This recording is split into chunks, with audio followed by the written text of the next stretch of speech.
Teorya ng wika. Isang sayantipikong pag-aaral ng iba't ibang paniniwala ng mga bagay-bagay na may batayan, pero hanggang ngayon, hindi pa napapatunayan ng lubos. Tore ng Babel.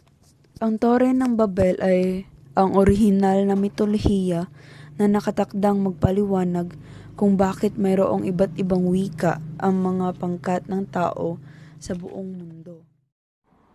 Halika na't alamin natin ang kwento nito.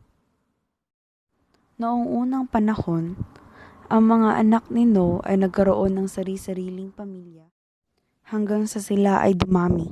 Ang mga tao ay nagtatag ng lungsod upang sila ay may matirhan. Ngunit may mga tao talaga na iba ang intensyon sa mga bagay-bagay.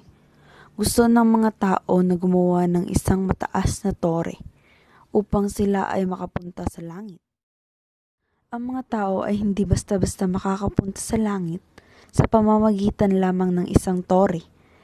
Kailangan sundin ng Diyos upang ikaw ay makapunta sa langit. Nakita ng Diyos ang tore na ginawa ng mga tao, kaya siya ay nagalit at binago niya ang wika ng bawat isa.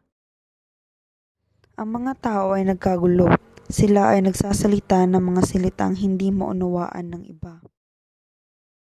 Nang dahil sa pagkakaiba ng kanilang wika, hindi nila natapos ang tore, kaya napagpasyahan nilang umalis sa lungsod. Sa kabilang banda, si Jared at ang kanyang pamilya ay nakatira malapit sa tore. Sila ay mabubuting tao. Sila ay sumusunod sa mga utos ng Diyos. Ang kapatid na lalaki ni Jared ay nanalangin sa Panginoon na sana hindi magbago ang kanilang wika upang makausap pa nila ang kanilang pamilya. Pinagpala ang pamilya ni Jared dahil pinayagan sila ng Diyos na mapanatili ang kanilang wikang nakagisnan. Kaya ang pamilya nila ay malayang nakakapag-usap nang walang pag-aalinlangan. Dahil hindi nila maintindihan ang isa't isa, hindi natapos ang tore at napagdesisyonan ng mga tao na umalis sa Babel. Ang mga taong pare-pareho ang wika ay nagsama-sama upang manirahan sa ibang parte ng mundo. Dahil sa nangyari, ang kanilang lungsod ay tinawag na Babel o Babylonia, na ang ibig sabihin ay kalituhan.